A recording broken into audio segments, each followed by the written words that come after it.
तो कैसे हो आप लोग। स्वागत करता हूँ जय बायोकेमिस्ट्री में। तो अभी हम लोग मैकेनिज्म ब्रीदिंग के मैकेनिज्म को देखेंगे, है ना।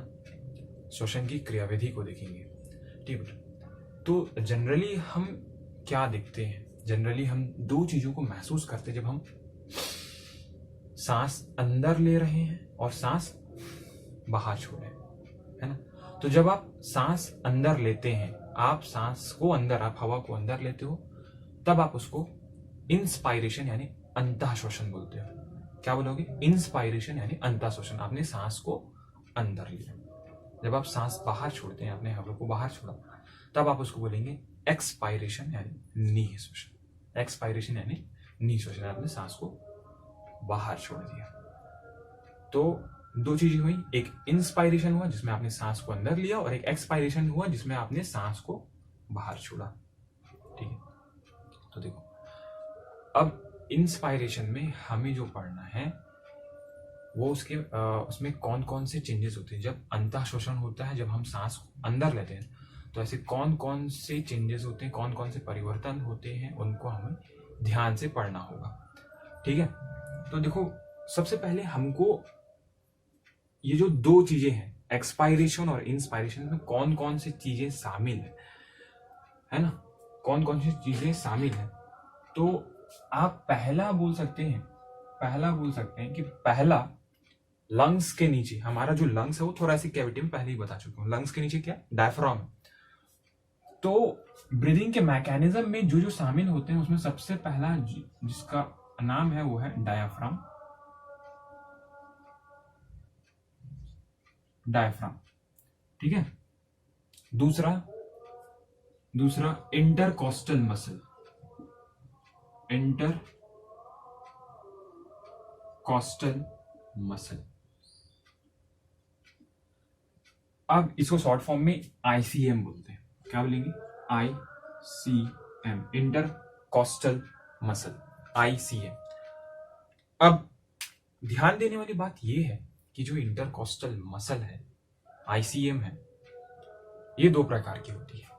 अभी होता कहाँ है ना। तो इंटरकॉस्टल मसल कहाँ होगा? इंटरकॉस्टल मसल होता है बेटा रिब्स के बीच में। दो रिब्स है, पसलियों के बीच में जो मसल्स पाए जाते हैं, है ना। पसलियों के बीच में जो मसल, यानी पसलियों को क्या बोलते हैं? रिब्स बोलते हैं। तो रिब्स के बीच में जो मसल्स पाए जाते हैं,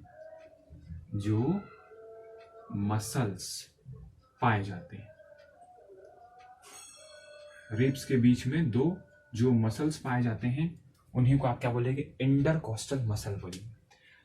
उससे बड़ी बात, अब एक और बड़ी बात कि जो आईसीएम है, इंटरकॉस्टल मसल, याद रखिएगा आईसीएम दो प्रकार का होता है। आईसीएम दो प्रकार का होता है। पहला एक तो एक्सटर्नल आईसीएम, जो कि बाहर की तरफ होगा, और दूसरा इंटरनल आईसीएम।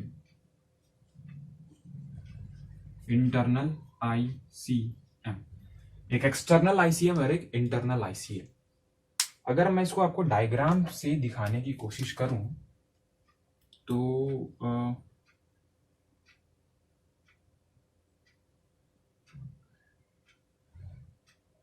सॉरी, क्या कर रहे हैं?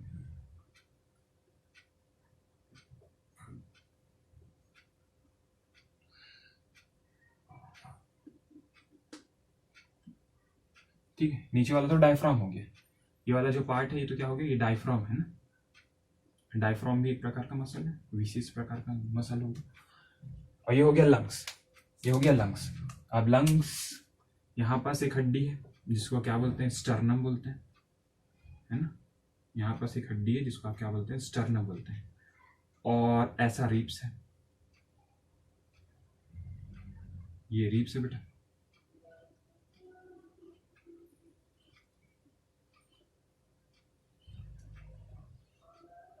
समझ पा रहे हो?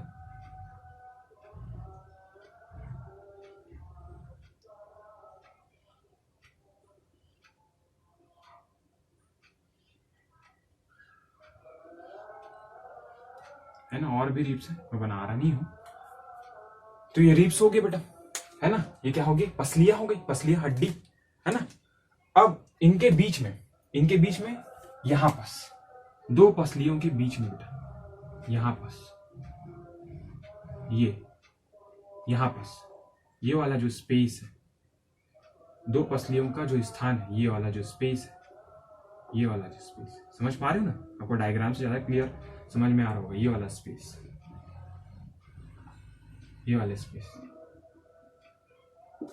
ये यहां पास जो पाया जा रहा जो मसल है, इसी का नाम है ICM, इंटरकॉस्टल मसल, है ना। इंटरकॉस्टल मसल कहाँ है, बिटवीन रिब्स, रिब्स के बीच में, है ना, दो रिब्स के बीच में इंटरकॉस्टल मसल पाया जाता है। समझ पा रहे हो ना, समझ पा रहे हो। तो रिब्स के बीच में जो मसल है वो इंटरकॉस्टल मसल है। अगर हम एक यहां पास को लें, है ना, अगर इस मसल इंटरकॉस्टल मसल को देखें तो ये मान के चलिए हमने ऐसा इंटरकॉस्टल मसल है ना, इंटरकॉस्टल मसल का हमने क्या लिया, क्या देख रहे हैं अपन, LS देख रहे हैं।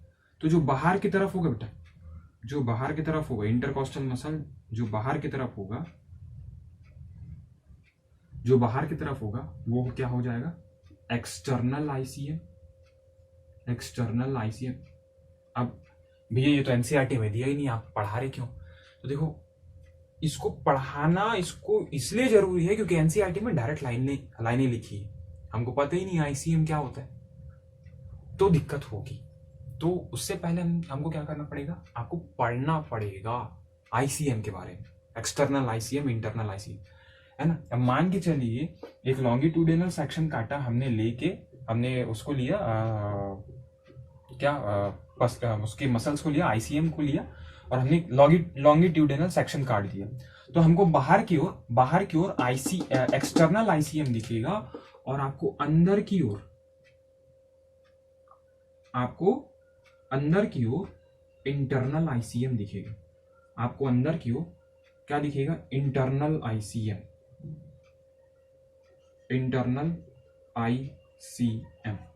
बाहर की ओर आपको एक्सटर्नल ICM दिखेगा और अंदर की ओर आपको इंटरनल ICM दिखेगा। तो ब्रीदिंग में सबसे ज्यादा मेन इंपॉर्टेंट एनसीईआरटी के लेवल पे भी, और जो होता है जिसमें चेंजेस होते हैं, वो होता है एक्सटर्नल ICM में। एक्सटर्नल ICM में चेंजेस होते हैं, कौन कौन से चेंजेस होते हैं वो हमको देखना है। एक्सटर्नल ICM में चेंजेस होगा और डायफ्राम में भी चेंजेस होंगे, है ना। तो इंटरकॉस्टल मसल के एक्सटर्नल ICM यानी एक्सटर्नल इंटरकॉस्टल मसल में चेंजेस देखने को मिलता है। अब वो कौन कौन से चेंजेस है उसको हम आगे देखेंगे, ठीक है। तो ये आपको समझ में आ गया होगा, है ना। इसका एक बार स्क्रीनशॉट ले लिए। अब उससे एक और बात बेटा, एक और बात, ठीक है। एक और बात, क्या बात है कि हमको एयर का मूवमेंट पढ़ना पड़ेगा, थोड़ा सा प्रेशर ग्रेडियंट के बारे में पढ़ना पड़ेगा, है ना। तो जो एयर का जो फ्लो है, किसका फ्लो, जो एयर का फ्लो हमेशा, है ना, एयर का फ्लो यानी परिवहन बोल सकते हैं, हवा का जो परिवहन है ना, एयर का जो फ्लो है वो हमेशा, जो एयर है वो हाई प्रेशर से यानी उच्च दाब से, हाई प्रेशर से लो प्रेशर यानी निम्न दाब की ओर बहेगा। जहां प्रेशर कम है तो हवा क्या करेगा, हाई प्रेशर से लो प्रेशर की ओर जाएगा, हाई प्रेशर से लो प्रेशर की ओर जाएगा। अब हाई प्रेशर से लो प्रेशर की ओर हवा का जाना, यहां पास आपको ग्रेडियंट देखने में बोल रहा है ना। तो ये इस नाम को अगर मैं एक अच्छा बोलूं तो इसको बोल सकता हूं प्रेशर ग्रेडियंट, यानी उसके प्रेशर में अंतर होना, हाई से लो की ओर जा रहा है ना। एयर का डिफ्यूजन होगा, सबसे पहली बात तो एयर का डिफ्यूजन होगा, लेकिन इसमें जो प्रेशर में जो डिफरेंस है, यहाँ का प्रेशर ज्यादा है, यहाँ का प्रेशर कम है, तो इस डिफरेंस को आप बोलेंगे प्रेशर ग्रेडियंट। इस टर्म को आप बोलेंगे प्रेशर ग्रेडियंट, है ना। दाब प्रवणता हिंदी में बोलते हैं, दाब प्रवणता, हिंदी में बोलते हैं बेटा दाब प्रवणता यानी प्रेशर ग्रेडियंट।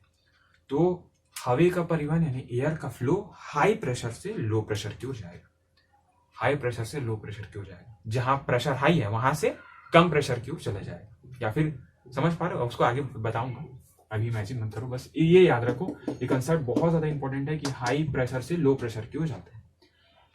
एक और बड़ी बात आपको याद रखना है कि वॉल्यूम, वॉल्यूम यानी आयतन जिसको बोलते हैं,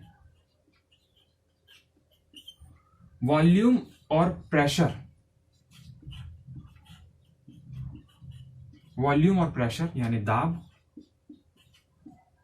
एक दूसरे की इनवर्सली प्रोपोर्शनल है, एक दूसरे के व्युत्क्रमानुपाती यानी इनवर्सली प्रोपोर्शनल है। अगर वॉल्यूम बढ़ता है, अगर वॉल्यूम बढ़ता है, अगर वॉल्यूम बढ़ता है तो प्रेशर कम हो जाएगा, अगर वॉल्यूम कम होता है तो प्रेशर बढ़ जाएगा। वॉल्यूम कम हुआ तो हवा दब जाएगा और प्रेशर प्रेशर बढ़ जाएगा। समझ पा रहे हो, तो प्रेशर बढ़ जाएगा। तो एयर का फ्लो और ये वाला कंसेप्ट कौन सा वाला, ये कि वॉल्यूम और प्रेशर एक दूसरे की इनवर्सली प्रोपोर्शनल होते हैं। हो गया। अब उतरेंगे इंस्पायरेशन में, जो एनसीईआरटी के अकॉर्डिंग हमको पढ़ना है। ठीक है, देख लिए। हाँ, उससे बड़ी बात, मैं आपको एक 3D एनिमेशन भी दिखाऊंगा बोर्ड के बाजू में, या फिर वीडियो के बाद में एक 3D एनिमेशन भी दिखेगा, जिसमें आपको चीजों को और गहराई से समझने में बहुत ज्यादा आसानी होगा। एनिमेशन 3D रहेगा, है ना, तो उसको भी आप देखिएगा। ये हो गया ना बेटा, स्क्रीनशॉट ले लो। ठीक है, रब्बा ने तुझको बनाने में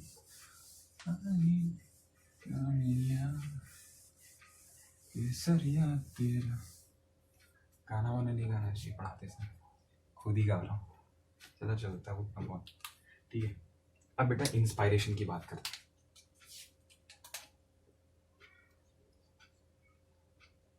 इंस्पायरेशन,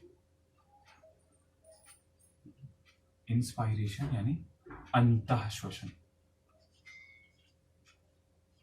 अंतः श्वसन,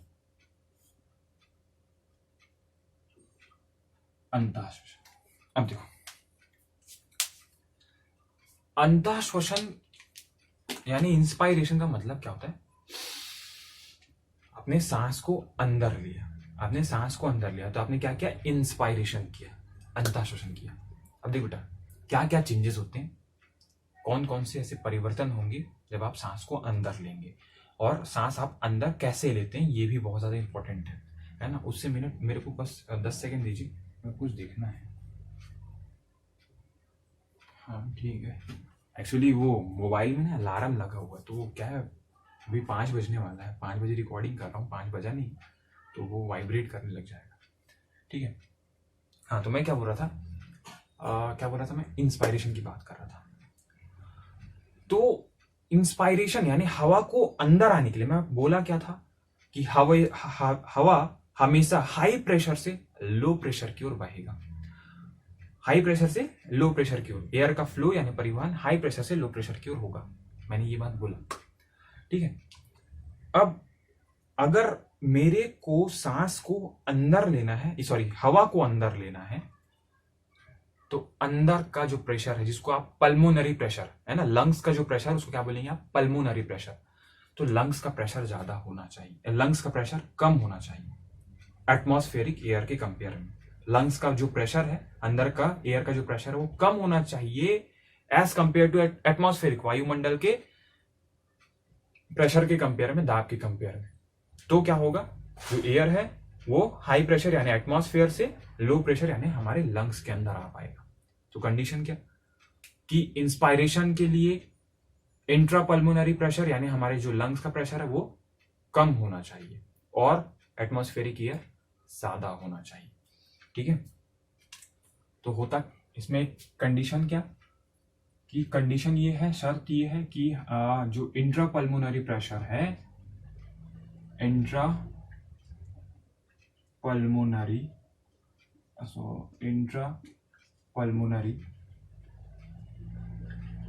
प्रेशर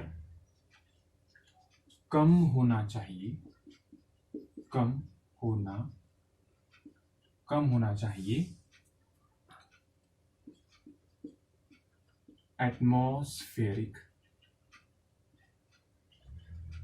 एयर के कंपेयर में,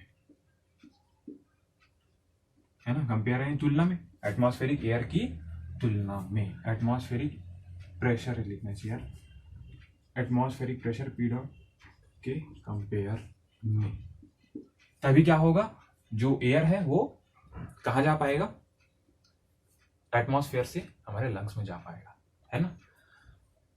अब ये प्रेशर कम कैसे होगा, कम कैसे होगा, सबसे बड़ा इंपॉर्टेंट तो ये है कि अंदर का जो प्रेशर है वो कम कैसे होगा, ठीक है। तो इंस्पायरेशन की जो शुरुआत है वो होती है, क्या हो गया, पेन काम करना बंद कर दिया। इंस्पायरेशन की जो शुरुआत है बेटा वो होती है, इंस्पायरेशन यानी अंतःश्वसन की जो शुरुआत है, जो स्टार्टिंग है, वो होती है डायाफ्राम, डायाफ्राम के कॉन्ट्रैक्शन से, डायाफ्राम के कॉन्ट्रैक्शन से यानी संकुचन से, है ना, डायाफ्राम के संकुचन से। तो इंस्पायरेशन की जो शुरुआत है, हमको अंदर का प्रेशर को कम करना है ना, हमें इंट्रापल्मोनरी प्रेशर यानी अंदर के जो प्रेशर को हमको कम करना है, कम इसलिए करना ताकि हम हवा को अंदर ला सके, ये हमारा मेन एम, ठीक है, हमारा नियम बॉडी का है, बॉडी फिजियोलॉजी को मेंटेन करता है। इंस्पायरेशन की जो शुरुआत है वो डायफ्राम के कॉन्ट्रैक्शन से शुरू होती है, डायफ्राम की कॉन्ट्रैक्शन से शुरू होगी। उसका मतलब क्या बना, अगर ये लंग्स है, ध्यान से देखिएगा ना, सॉरी, अरे अरे अरे अरे भाई, ठीक है,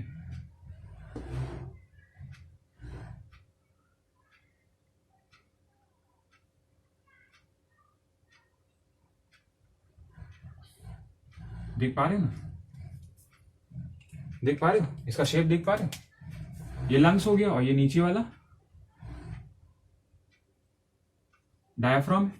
तो डायफ्राम ऐसा है डोम शेप में। अब क्या हुआ, इसमें कॉन्ट्रैक्शन हुआ, कॉन्ट्रैक्शन होगा तो जो डायफ्राम ऐसा है वो डायफ्राम ऐसा हो जाएगा, डायफ्राम ऐसा है वो ऐसा हो जाएगा। अब क्या हुआ, आगे कॉन्ट्रैक्शन हुआ,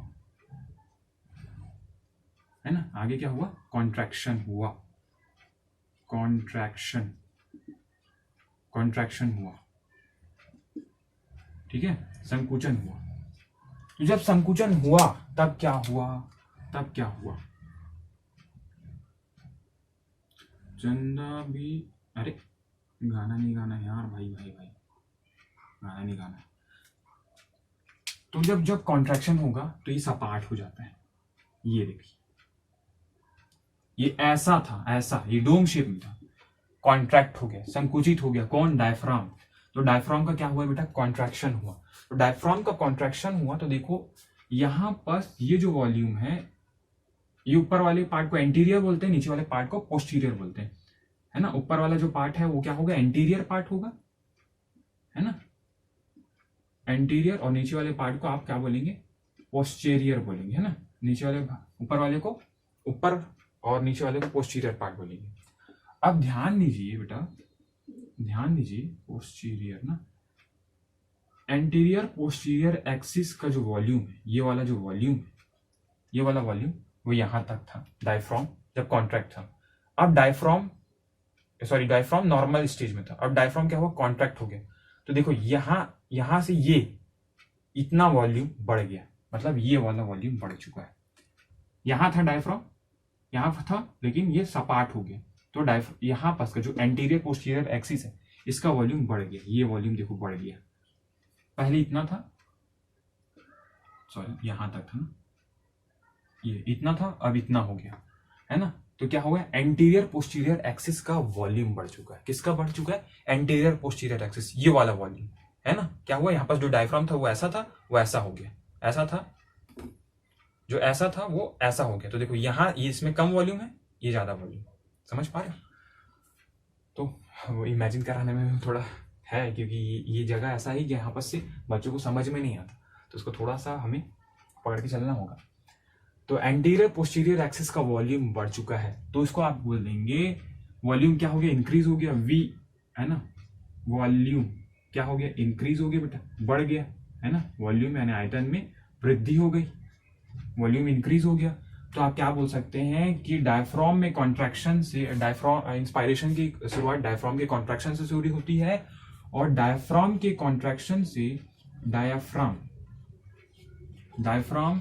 के कॉन्ट्रैक्शन से, डायफ्राम के कॉन्ट्रैक्शन से, डायफ्राम के कॉन्ट्रैक्शन से, डायफ्राम के कॉन्ट्रैक्शन से, डायफ्राम के कॉन्ट्रैक्शन से इसको ऊपर वाले को एंटीरियर, ऊपर वाले भाग को एंटीरियर, नीचे वाले को posterior, antero posterior axis, antero posterior axis, ये वाला जो पार्ट एंटेरो पोस्टीरियर एक्सिस का वॉल्यूम, एंटेरो पोस्टीरियर एक्सिस का वॉल्यूम बढ़ जाता है, एंटेरो पोस्टीरियर एक्सिस का वॉल्यूम बढ़ जाता है, एंटेरो पोस्टीरियर एक्सिस का वॉल्यूम बढ़ जाएगा। तो ये वाला जो वॉल्यूम है वो क्या होगा, बढ़ जाएगा बेटा, ठीक है। तो डायफ्राम में कॉन्ट्रैक्शन से एंटेरियर पोस्टीरियर एक्सिस का वॉल्यूम बढ़ गया।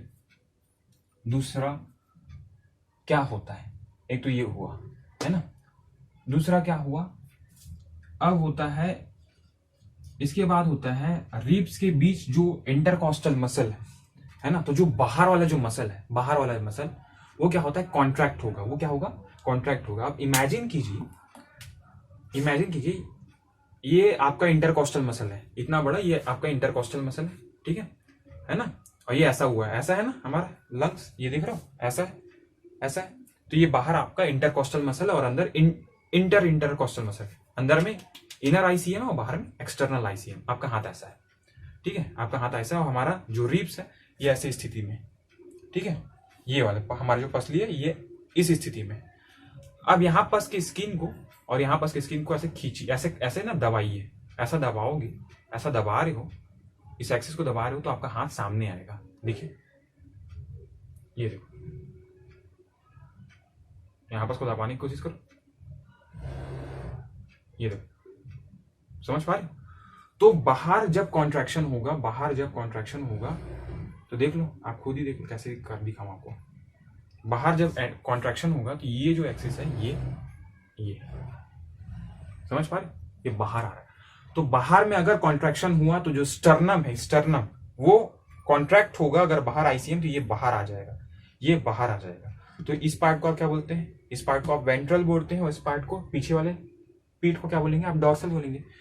तो अगर ये आगे आया तो ये वाला जो एक्सिस है, ये वाला एक्सिस ये भी बढ़ जाएगा, उसको आप बोलेंगे dorso ventral axis, dorso ventral axis, है ना। तो क्या हुआ, अब हुआ रिब्स के बीच जो उपस्थित एक्सटर्नल आईसीएम है, रिब्स के बीच उपस्थित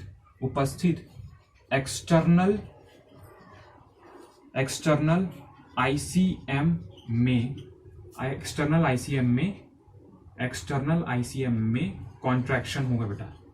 कॉन्ट्रैक्शन का मतलब होता है संकुचन,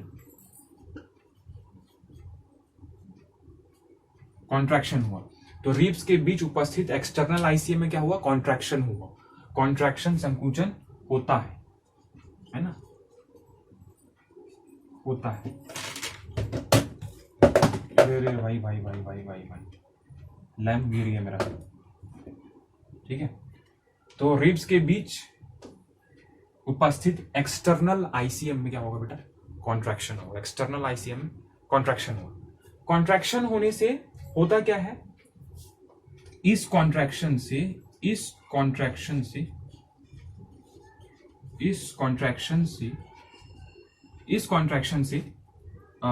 रिब जो स्टर्नम है,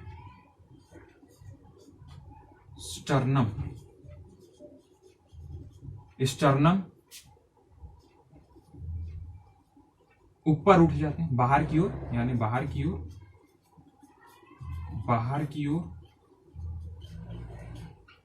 ऊपर उठ जाते हैं, ऊपर उठ जाते हैं। आप खुद ही महसूस कीजिए, सांस को अंदर लीजिए, सांस अंदर लीजिए, देखो ये यहां तक बढ़ गया,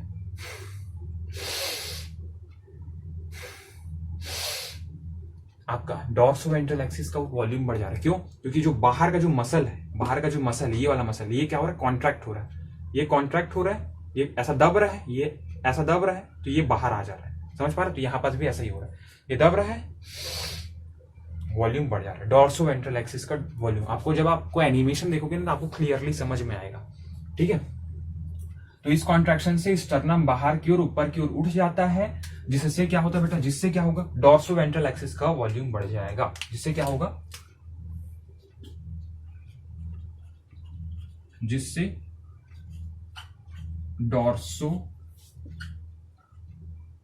क्या होगा? डॉर्सोवेंट्रल एक्सिस का वॉल्यूम बढ़ जाता है।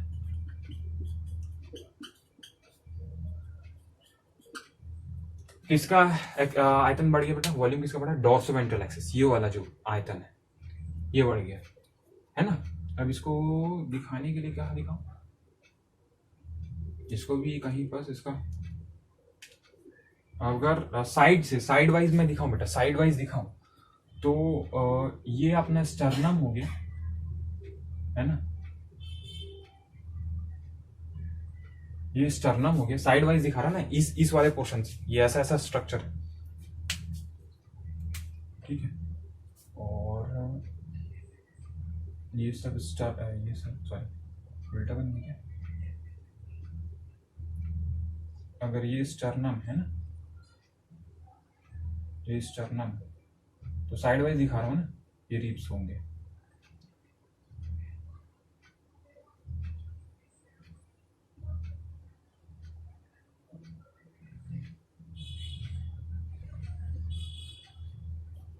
तो क्या हुआ बेटा? यहां पास का जो मसल है इसमें कॉन्ट्रैक्शन हुआ, ये अपनी ओर खींचे इन लोग, अपनी ओर खींचेंगे तो ये जो है ये बाहर आ जाएगा, बाहर आ जाएगा, है ना।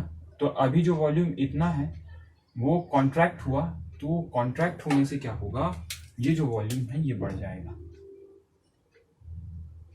इसको ना आपको एनिमेशन से समझने में ज्यादा आसानी होगा, तो एनिमेशन भी है हमारे पास, टेंशन की बात नहीं है।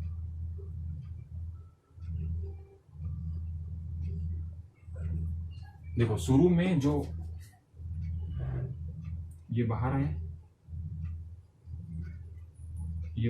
तो ये यहां तक बढ़ गया। जो इसको ना थोड़ा यहां पर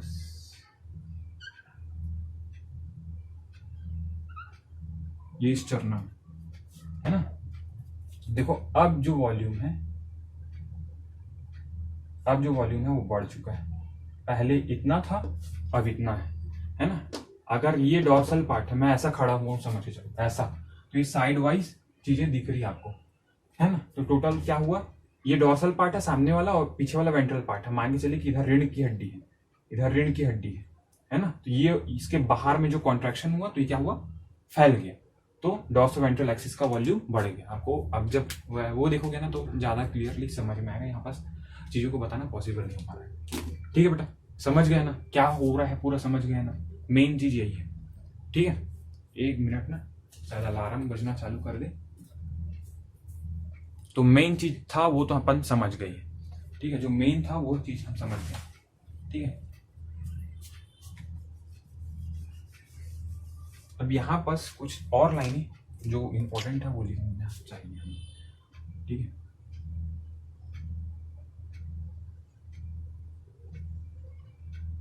जगह का लाभ उठाना चाहिए यार। ठीक है, क्योंकि जगह यही नहीं। अब देख वो जो हुआ है बेटा, उसको लिखना। अब क्या हुआ? एक तो पहला की किसका? एंटेरो पोस्टीरियर एक्सिस का वॉल्यूम बढ़ा, है ना। एंटेरो पोस्टीरियर एक्सिस का वॉल्यूम इंक्रीज किया, है ना। का वॉल्यूम क्या किया बेटा? बढ़ गया। ठीक है, दूसरा ये वाला वॉल्यूम, मैं इसको ना वो से दिखाता हूं तो और ज्यादा क्लियर समझ में आएगा। ये वाला वॉल्यूम बढ़ गया, ये वाला वॉल्यूम, समझ पा रहे हो ना, ये वाला वॉल्यूम बढ़ गया। तो एंटेरो पोस्टीरियर एक्सिस का वॉल्यूम बढ़ा, एंटेरो पोस्टीरियर एक्सिस का वॉल्यूम बढ़ा। फिर दूसरा क्या, रिब्स में कॉन्ट्रैक्शन से डॉर्सो वेंट्रल एक्सिस का वॉल्यूम बढ़ा, डॉर्सो वेंट्रल एक्सिस का वॉल्यूम बढ़ गया बेटा, है ना, वॉल्यूम बढ़ गया। ये वाला, इस वाले पोर्शन को आप क्या बोलेंगे, डॉर्सो वेंट्रल एक्सिस, ऊपर वाले को एंटेरो पोस्टीरियर एक्सिस। अब ओवरऑल क्या हुआ इससे, ओवरऑल लंग्स का जो इंट्रा पल्मोनरी, सॉरी एक मिनट है,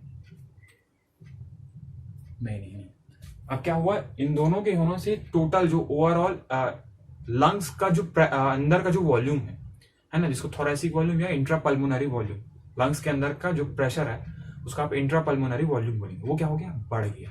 किसके, इसके वजह से और इसके वजह से, समझ में आया। तो इससे क्या हुआ, टोटल ओवरऑल क्या हुआ, जो रिजल्ट हमको इन दोनों की वजह से हुआ, इससे क्या होता है, इससे इंट्रा पल्मोनरी प्रेशर, इन दोनों के कारण इंट्रा पल्मोनरी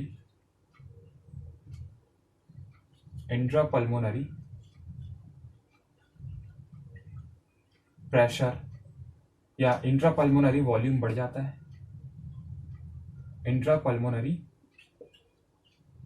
वॉल्यूम बढ़ जाता है। क्या हुआ, इंट्रा पल्मोनरी वॉल्यूम बढ़ गया, इंट्रा पल्मोनरी वॉल्यूम बढ़ गया, है ना। अब इंट्रा पल्मोनरी वॉल्यूम बढ़ा, तो टोटल लंग्स का जो वॉल्यूम है वो बढ़ गया। अब वॉल्यूम इंक्रीज किया, है ना, जगह ज्यादा बढ़ गया तो प्रेशर कम हो जाएगा, तो इंट्रा पल्मोनरी प्रेशर क्या हो जाएगा, कम हो जाएगा। वही बात को लिखना है, जिससे क्या होगा बेटा, जिससे इंट्रा पल्मोनरी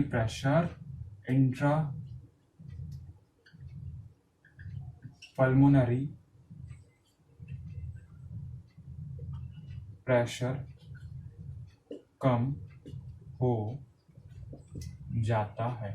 इससे क्या होता है, इंट्रा पल्मोनरी क्या हुआ, प्रेशर क्या हो गया, कम हो गया। अब इंट्रा पल्मोनरी प्रेशर कम हो गया, इसके कंपेयर में, एटमॉस्फेयर के कंपेयर में, तो क्या होगा, एयर जो है, जो हवा है, वो वायुमंडल से हमारे लंग्स के अंदर आएगा, क्योंकि प्रेशर कम है। तो बाहर का जो प्रेशर है वो हाई हुआ गया बेटा, हाई हुआ, और हमारे लंग्स का प्रेशर कम हो गया। तो जो एयर है वो बाहर से अंदर आएगा, ठीक है। तो जिससे एयर फोर्सफुली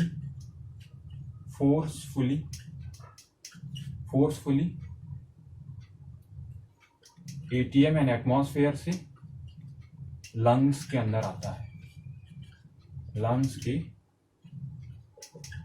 अंदर आता है। तो ये चीज है बेटा। क्या क्या हुआ, सबसे पहला डायफ्राम में कॉन्ट्रैक्शन हुआ, एंटेरो पोस्टीरियर एक्सिस का वॉल्यूम बढ़ा। फिर रिब्स के बीच का जो मसल है, इंटरकॉस्टल मसल, जो बाहर वाला मसल है, एक्सटर्नल आईसीएम, उसमें कॉन्ट्रैक्शन हुआ। यहाँ बाहर की जब चीजें दबेगी तो ये बाहर आएगा, तो जो स्टर्नम है वो बाहर आया, है ना, बाहर आएगा, स्टर्नम बाहर आया, तो क्या हो गया, डॉर्सो वेंट्रल एक्सिस का जो ये वाला जो वॉल्यूम है वो बढ़ गया। अब डॉर्सो वेंट्रल एक्सिस का वॉल्यूम बढ़ा, तो ओवरऑल क्या बढ़ गया, आपके लंग्स का वॉल्यूम बढ़ गया। अब लंग्स का वॉल्यूम बढ़ चुका है, तो उसके अंदर का जो प्रेशर है वो कम हो चुका है ना, किसके कंपेयर में, एटमॉस्फेयर के कंपेयर में। तो अब एटमॉस्फेयर का एयर हाई प्रेशर, यानी एटमॉस्फेरिक एयर से हमारे अंदर आएगा, लंग्स के अंदर आएगा, ठीक है। तो ये एयर का फ्लो है वहां, ठीक है। तो इंस्पायरेशन यहीं तक है ना। अब शायद आपको क्या दिखेगा, वो दिखेगा, एनिमेशन दिखेगा।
इंस्पायरेशन को हमने देख लिया, ठीक है। अब हमको एक्सपायरेशन को देखना है, यानी हम सांस बाहर छोड़ते हैं तब कौन कौन से परिवर्तन होंगे, कौन कौन से चेंजेस होंगे, ठीक है ना। तो जब आप एक्सपायरेशन करते हैं, एक्सपायरेशन करते हैं, यानी आप जब निःशोषण करते हैं, आप जब अंदर के लंग्स के जो एयर को, है ना, जो एल्वियोलर एयर है, जो CO2 सेल्स में मेटाबॉलिज्म से जो बना CO2 है वो ब्लड के थ्रू एल्वियोलाई के पास आया। अब वो एल्वियोलाई से बाहर निकलना चाहता है, यानी लंग्स से बाहर निकलना चाहता है, तो उसके लिए हमको एक्सपायरेशन की जरूरत है, ठीक है ना। तो क्या क्या चेंजेस होंगे, पहले हेडिंग डालते हैं एक्सपायरेशन। एक्सपायरेशन, एक्सपायरेशन यानी निःश्वसन,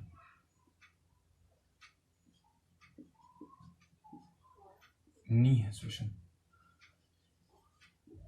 एक्सपायरेशन यानी निःश्वसन क्या होता है बेटा, देखिए एक्सपायरेशन में क्या होगा, जो इंस्पायरेशन में जो हुआ था, जो डायफ्राम था वो कॉन्ट्रैक्ट हो गया था, वो अपने नॉर्मल पोजीशन में आएगा। डायफ्राम जो कॉन्ट्रैक्ट था वो अपने नॉर्मल पोजीशन में आया, और जो स्टर्नम बाहर की ओर आ चुका था, जो एक्सटर्नल आईसीएम में कॉन्ट्रैक्शन हुआ था, उस एक्सटर्नल आईसीएम में रिलैक्सेशन होगा, तो जो स्टर्नम है वो अंदर की ओर अपने नॉर्मल पोजीशन में आ जाता है, वो अपने नॉर्मल पोजीशन में आ गया। तो क्या हो गया, जो वॉल्यूम बढ़ा था वॉल्यूम नॉर्मल हो गया, या फिर अगर कंपेयर करें तो कम हो गया वॉल्यूम। जो इंस्पायरेशन में था वो वॉल्यूम, उसके कंपेयर में जो वॉल्यूम है इंट्रापल्मोनरी वॉल्यूम, वो कम हो चुका है, वो क्या हो गया, कम हो गया, है ना। तो अगर मैं बात करूं, मैं जो बोल रहा हूं, क्या बोल रहा हूं कि एक्सपायरेशन का मतलब हवा को बाहर छोड़ना, है ना, है ना। तो क्या होता है, सबसे पहला क्या होगा, एक्सपायरेशन के दौरान जो स्टर्नम और या फिर डायफ्राम, जो डायफ्राम और जो स्टर्नम, जो बाहर की ओर ऊपर की ओर उठ चुका था, स्टर्नम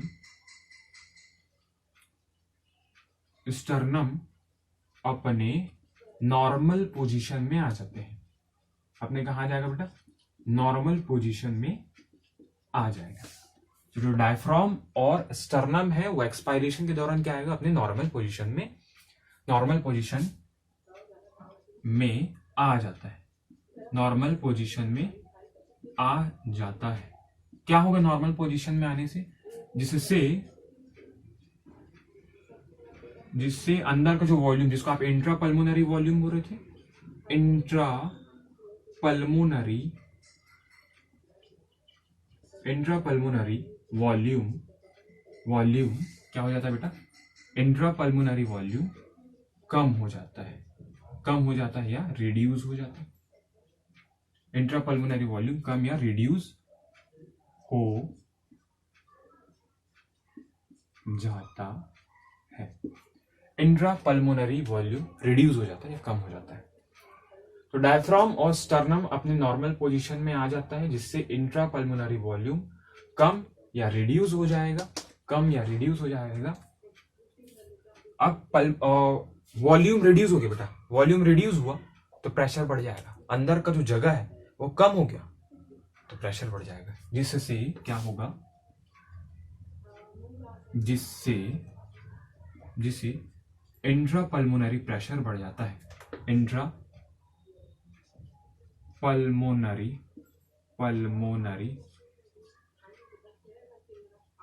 प्रेशर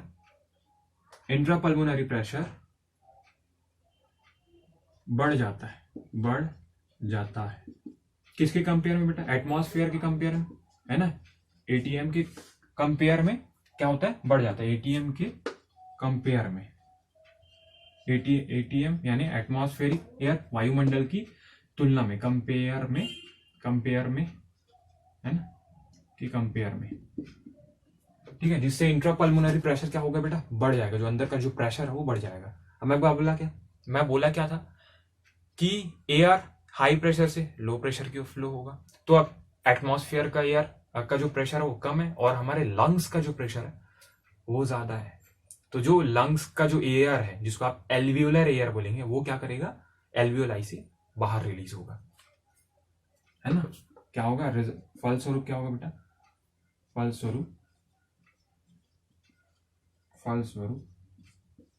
एल्वियोलर एयर बाहर रिलीज यानी मुक्त कर दिया जाता है, बाहर रिलीज कर दिया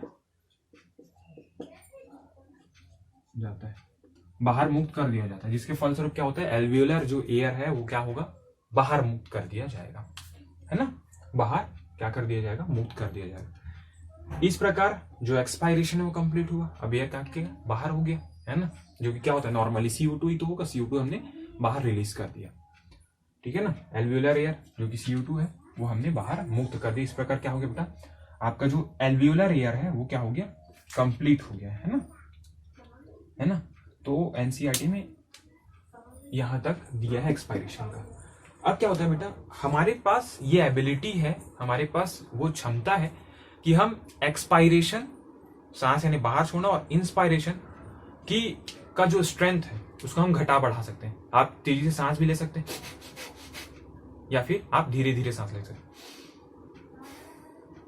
तो आपके पास वो एबिलिटी है कि आप अपने इंस्पायरेशन और एक्सपायरेशन की जो अवधि है उसको आप घटा बढ़ा सकते हैं, है ना। किसकी सहायता से, एक्स्ट्रा एब्डोमिनल मसल की सहायता से। आपके एब्डोमिन में कुछ मसल है एक्सटर्नल, है ना, या फिर एडिशनल मसल आप बोल सकते हैं उसको, की सहायता से आप क्या कर सकते हैं, आप घटा बढ़ा सकते हैं। तो हमारे पास ये एबिलिटी है ना, हमारे पास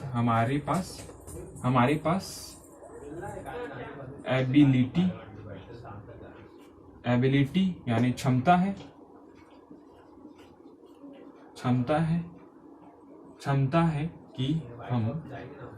कि हम एक्सपायरेशन और इंस्पायरेशन के स्ट्रेंथ, सॉरी क्या लिखा हूं मैं, स्ट्रेंथ को घटा या बढ़ा सकते हैं, घटा या बढ़ा सकते हैं। तो हमारे पास ये एबिलिटी है, ये क्षमता है कि हम एक्सपायरेशन और इंस्पायरेशन की के स्ट्रेंथ को हम घटा या बढ़ा सकते हैं, ठीक है। तो ये हमारे पास एबिलिटी, ये एबिलिटी किसके कारण है, घटा या बढ़ा सकते हैं हमारे एडिशनल